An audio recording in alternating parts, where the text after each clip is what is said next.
بسم اللہ الرحمن الرحیم۔ السلام علیکم ناظرین، آپ دیکھ رہے ہیں رائے ثاقب ڈیجیٹل میڈیا۔ امید کرتا ہوں آپ تمام لوگ خیریت سے ہوں گے۔ ناظرین، اس ویلاگ کے اندر 2 پوائنٹس ہیں مین، جن کے اوپر آج میں ڈسکشن کرنا چاہوں گا یا آپ سے مخاطب ہونا چاہوں گا۔ ایک فرسٹ کہ جی آج جو سول مارشل لا لگا ہوا ہے پاکستان کے اندر، بلکہ مارشل لا پلس کہہ لیجئے، تو اس کے اوپر بات کریں، کیونکہ آج جس طرح خواتین کو اسلام آباد میں گرفتار کیا گیا اور جس ہائی رینک کے آفیشلز جو آرمی کے آفیشلز ہیں ان کی بیگمات کو جس طرح اٹھا کر گرفتار کر کے مردوں کی وینوں میں ڈالا گیا، میں اس کی تفصیل آپ کے سامنے رکھوں گا۔ اور سیکنڈلی، عمران خان نے جو سٹیٹمنٹ دی ہے نا آج انڈین فارن منسٹر کی سٹیٹمنٹ کے بعد جو ریبٹل دی ہے، خان جی سلیوٹ ٹو یو۔ اسی لیے میں کہتا ہوں کہ لیڈر ہے، اپنے معاملات سائڈ پہ رکھیے، پاکستان کی بات آئے گی تو خان ثابت کرے گا کہ وہ پاکستان کا کپتان ہے، وہ ثابت کرے گا کہ he is a leader. That is why میں کل سے چاہیے بات، اس میں ذرا بعد میں آتا ہوں کہ کل میں لوگوں نے میری کتنی کلاس کی ہے اور خان صاحب نے ایگزیکٹ وہی سٹیٹمنٹ دی ہے جو میں ان سے ایکسپیکٹ کر رہا تھا۔ بہرحال آج اسلام آباد کے اندر پاکستان تحریک انصاف کا احتجاج، وہاں پر خواتین کو اریسٹ کیا گیا، اور یہ ہمارے پاکستان کے اندر جو خواتین کے ساتھ کیا گیا نا، میرے سامنے کچھ یہ فوٹیجز آ رہی ہیں، everything it's very painful. Basic human right ہمارا ذاتی ہر انسان کا یہ بنیادی حق ہے کہ ہم لوگ احتجاج کر سکیں، اور وہاں پر احتجاج میں آج کے احتجاج میں پی ڈی ایم کو ناظرین میں ایک کریڈٹ دینا چاہوں گا کہ پی ڈی ایم کے زیر حکومت، ان کی حکومت کے اندر اسلام آباد پولیس جو پہلے ہی بہت بدنام ہو چکی ہے پاکستان کے اندر، اسلام آباد پولیس ان لوگوں تک بھی پہنچ گئی ہے کہ جن کی فیملیز، جس ادارے کے لوگ بڑے سیکیور اور مہذب اور باعزت کی زندگی گزارا کرتے تھے، اب ان کی فیملیز تک بھی یہ اسلام آباد پولیس پہنچ گئی ہے۔ ایک بریگیڈیئر صاحب ہیں کوئی، ان کی بیگم ہیں رابعہ اقبال خان صاحبہ، ان کو گرفتار کیا گیا آج، اور جب ان کو گرفتار کر کے گھسیٹ کے مردوں والی پریزن وین کے اندر ڈال دیا گیا تو اس سے اندر خاتون مخاطب ہیں کہ یہ فسطائیت ہے اور یہ سہولت کاروں کے بارے میں بات کر رہی ہیں، ایکسکیوز می، اور وہ کہہ رہی ہیں کہ اس سے تھوڑی دیر پہلے کا ان کا ایک انٹرویو ہے، وہ بھی میں آپ کو وہ اس کا بھی بتا دوں کہ اس میں کہہ رہی ہیں، میرے سامنے ابھی چل رہا ہے کہ وہ اس ملک میں حکومت کرے گا جس کو ہم لے کے آئیں گے، مطلب جس کو عوام لے کر آئیں گے، جس کو ووٹر لے کر آئیں گے۔ مطلب ان کے امپریشن یہ جاتا ہے کہ وہ شہباز شریف صاحب کو ماننے سے قاصر ہیں کہ ان کو ووٹوں سے نہیں آئے ہوئے، یہ تو جوڑ توڑ کی سیاست سے آئے ہوئے ہیں کہ دو ادھروں پھاڑ لو لوٹے، دو ادھروں پھاڑ لو، وہاں سے آئے ہوئے ہیں۔ نمبر 2، سہولت کاروں کے بارے میں بات کر رہی ہیں۔ نمبر 2، کنوکشن کے ساتھ بات کر رہی ہیں کہ she is very positive that Khan will come back, اور یہ کوئی بریگیڈیئر صاحب ہے، ان کی بیگم ہیں۔ تو پی ڈی ایم نے اس ادارے کی خواتین کو بھی آج، اس ادارے کے افسران کی فیملیز کو بھی گھسیٹ کر آج مردوں کی پریزن وینز میں ڈال کر پولیس اسٹیشن کے اندر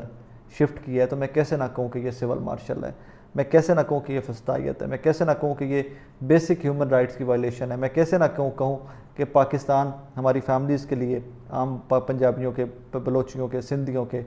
پختونوں کی، عام مڈل کلاس کی جو فیملیز ہیں ان کے لیے پاکستان محفوظ نہیں رہ گیا ہوا۔ یہ صرف چند فیملیز جو اقتدار میں ہیں، صرف انہی کا پاکستان ہے، اور وہی یہاں پر بہتر زندگی گزار سکتی ہیں۔ بہرحال یہاں پر اسلام آباد پولیس کو سہیل ظفر چٹھا صاحب کے ٹائم کے اندر بھی بڑے القابات ملے، بڑی شاباش اسلام آباد پولیس نے کمائی ہے، اور اب یہ وقت آ گیا کہ اسلام آباد پولیس کو سوچنا چاہیے کہ پنجاب پولیس ان سے بہتر کیوں بن گئی ہے، کیونکہ پنجاب پولیس ہمیشہ تنقید کا نشانہ بنتی رہی، لیکن کہانی اب یہاں تک آ گئی ہے کہ جناب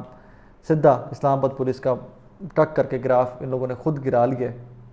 ان کی اپنی حرکتوں کی وجہ سے جب اس طرح کی فوٹیجز سامنے آ جاتی ہیں تو ان کے پلے کیا رہ جاتا ہے۔ بہرحال that is how it is, بس اللہ پاک محفوظ رکھے۔ پھر ان کے اندر، اس ملک کے اندر احتجاج بھی گناہ بن گیا ہوا ہے، اور اگر آپ احتجاج بھی کریں گے، آپ یا کسی کے حق میں ریلی بھی نکالیں گے یا کسی کے حق کے لیے آواز بھی اٹھائیں گے تو آپ کو اسلام آباد پولیس عبرت کا نشانہ بنا دے گی۔ This is wrong, this should stop, اور اس کے اوپر جو ہماری international human rights watch and all that, ان کو بھی اس کے اوپر تھوڑا سا جاگنا چاہیے۔ سیکنڈ سٹوری، کل میں نے اس کے اوپر بات کی ہے تو بہت سارے تحریک انصاف کے ورکرز اور ہمارے جو پاکستانی ہیں انہوں نے میرے پیچھے تو لگ گئے تھے، وہ بھائی میں نے تو گاڑا بھی پہنچا نے کل، مجھے تو بڑی لان تان بھی ہوئی ہے میرے اوپر آ کے اس کے اوپر۔ آج میں ویٹ کر رہا تھا، and I am telling you straight away کہ ہر محب وطن، اب انڈرسٹینڈنگ کا فرق ہو سکتا ہے کہ میری آپ کو بات سمجھ نہ آ سکی ہو، لیکن کل جب میں نے وہ وی لاگ کیا تو اس وی لاگ کے اوپر وہ ٹویٹ، میرے ٹویٹر کے اوپر، میرے ڈی ایم کے اندر، میرے ایون یوٹیوب کے کامنٹس کے اندر بھی لوگوں نے مجھے شدید تنقید کا نشانہ بنایا۔ دیکھیے وہ آپ کا ویو پوائنٹ ہے، ایک میرا ویو پوائنٹ ہے جو میں نے آپ کے سامنے رکھا۔ وہ یہ تھا کہ بلاول بھٹو زرداری صاحب مہمان تھے، پاکستان کو ریپرزینٹ کر رہے تھے، اور ان کی ڈیو رسپیکٹ کا خیال رکھنا چاہیے تھا جے شنکر صاحب کو، ہندوستان کے جو فارن منسٹر ہیں ان کو اس کا خیال رکھنا چاہیے تھا۔ لیکن میں نے ایگزیکٹلی کل جب یہ میں نے بات کی ہے تو لوگوں نے مجھے واہ واہ واہ واہ مطلب لان تان ہوئی ہے میرے تو اچھی خاصی. بہرحال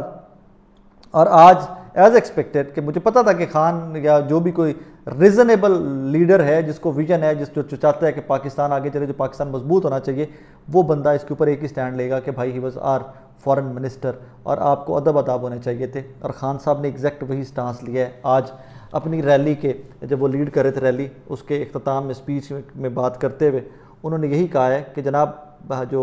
فارن منسٹر صاحب ہیں ہندوستان کے، ان کو بنیادی مینرز ہی نہیں ہیں، ان کو وہ پتہ ہی نہیں ہے کہ ادب اداب کیا ہوتے ہیں، کہ گھر میں آئے ہوئے مہمان سے بات کیسے کرتے ہیں. اور یہ ایگزیکٹ یہی سٹانس عمران خان صاحب نے لیا اور بڑا پرفیکٹ سٹانس لیا تھا. اس کا اس سے اچھا ریبٹل یا اس کا اس سے اچھا جواب نہیں آ سکتا تھا. اب انٹرنل پالیٹکس ہماری پاکستان کی کیا ہے، وہ ہمارا مسئلہ ہے نا بھائی. وہ جے شنکر کا پرابلم نہیں ہے، وہ مودی کا پرابلم نہیں ہے. That is our problem and we will handle that. Khan صاحب نے ایک بار پھر سے ثابت کیا کہ he is not national leader, he is international leader. ان کو پتہ ہے کہ بھائی جان اپنے ملک کا انٹرسٹ مجھے کیسے سیف گارڈ کرنا ہے اور کیسے مجھے اس کو محفوظ رکھ کے لے کر چلنا ہے. اچھا، اس کے اندر تھوڑی سی میں چیزیں ایک دو اور ایڈ کر دوں آپ کے اپنے ناظرین کے لیے. ناظرین، انڈیا کی اکانومی اتنی تگڑی ہو چکی ہوئی ہے اور وہ اتنا تیزی سے گرو کر رہے ہیں، ان کی اکانومی اور فائنینشلی وہ اتنا گرو کر رہے ہیں کہ اب ان کو لگتا ہے کہ ان کو پاکستان کے ساتھ بیٹھ کر، کسی ہمسائے کے ساتھ بیٹھ کر کے بات کرنا، ڈائلاگ کرنا، اچھے تعلقات کی ضرورت نہیں ہے. یہ بالکل وہی مثال لے لیجئے کہ آپ کی فیملی میں سے، آپ کے محلے میں سے کسی بندے کے معاملات فائنینشیل بہت اچھے ہو جائیں تو ذرا گڈیاں چار نویاں آ جان، گھر بڑا ہو جائے تو توڑنے چونجی سریا آ جاتا ہے. لیکن یہ شودے اور چھوٹے لوگوں کی حرکت ہوتی ہے اور ایگزیکٹ وہی چھوٹے اور شودے حرکت انڈیا کر رہا ہے کہ چار پیسے آ گئے ہیں، گردن میں سریا آ گیا ہے، وہ تھوڑا پروگرس کر رہے ہیں، ان کے بزنس جو ان کی ایکسپورٹس ہیں وہ اچھی چل رہی ہیں، انڈیا کی اکانومی ٹھیک ہے، معاملات ٹھیک چل رہے ہیں ایٹ دس پوائنٹ، تو وہ گردن میں سریا آ گیا. بالکل اس کی وہ مثال ہے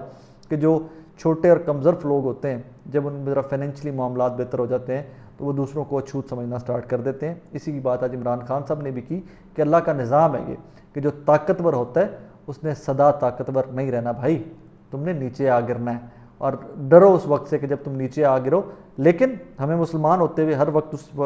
ہر لمحہ اس وقت کے لیے تیار رہنا چاہیے کہ جب اللہ عروج دے اور عروج کے بعد زوال دے، کیونکہ یہ اللہ کے کام ہے نا، ہمارے کام تو نہیں ہے. یہ اللہ پاک کے ہاتھ میں ہے کس کو عروج دینا ہے، کس کو زوال دینا ہے. بہرحال میں بڑا راضی ہوں عمران خان صاحب سے کہ عمران خان صاحب نے اپنی لوکل پالیٹکس کو بھولتے ہوئے پاکستان کی امیج کی بات کی ہے اور اس اسٹوپڈ سی اسٹیٹمنٹ جو جے شنکر نے دی ہے اس کے اوپر اچھا ریبٹل، ایک تگڑی ٹون کے اندر شٹ اپ کال دی ہے ان کو کہ بھائی جان ہمارے پاکستان کے بارے میں آپ اس طرح کے گھٹیا الفاظ نہیں استعمال کر سکتے اور آپ کو بنیادی جو مینرز ہیں، جو ایٹیکیٹس ہیں، آپ کو وہ بھی نہیں ہیں. پتہ نہیں اتنی لمبی چوڑی ہے آپ کی ڈپلومیٹک سروس جو تھی وہ کہاں پر گئی ہے. بہرحال that is how it is. لیکن وہ جو پہلی سٹوری اس سے پہلے میں نے ڈسکس کی ہے بریگیڈیئر صاحب کی بیگم والی، وہ تھوڑی پینفل سٹوری ہے. And I hope and I پرے کہ ہمیں اس طرح کے مناظر آئندہ کے بعد نہ دیکھنے پڑیں، کسی بھی رابعہ اقبال خان کو اپنا تعارف نہ کروانا پڑے کہ وہ فورس کے اتنے بڑے افسر کی بیگم ہیں، کیونکہ یہاں پر حقوق سب کے ایک جیسے ہونے چاہیے. اور یہ کریڈٹ بھی پی ڈی ایم کو جائے گا کہ اتنے بڑے بڑے افسران کی بیگمات جو ہیں ان کی گرفتاریاں بھی جناب رانا ثناء اللہ صاحب کے دور میں ہوئی ہیں. اینڈ میں ایک اور چیز یاد رکھیے گا، جس طرح یہ اینٹی کرپشن والے اور آئی جی پنجاب اور محسن نقوی صاحب جا کر معافیاں مانگتے رہے نا شجاعت حسین صاحب سے، اسی طرح اسلام آباد پولیس نے اب جا کر معافیاں مانگنی ہے رابعہ اقبال خان صاحبہ سے اور ان کے میاں سے، اور این جی جا کے لمے پہ آ کے معافیاں منگنیاں نے ترلے کرنے رہنے کیا کہنا ہے کہ بس وہ غلطی ہوگی، مس انڈرسٹینڈنگ ہوگی اینڈ آل دیٹ. چبڑا ہی نہ ماریا کرو کہ تانوں معافیاں منگنیاں پین. پڑھے لکھے لوگ ہیں، پڑھے لکھے لوگ کی طرح ٹریٹ کرو، ڈائلاگ کرو، نیگوشیٹ کرو، ریکویسٹ کرو. تسی ہر بندے سمجھتے ہو کہ چک کے تسی جویں بکرے لے کے جاندے پے قربانی دے، چکتے ہو ویناں چ پاندے ہو، جب پاندے ہو ویناں تو پھر اس تو بعد یہ ضلالت ہوندی ہے. بہرحال پنجاب پولیس ساری بہت بہتر ہو گئی ہے.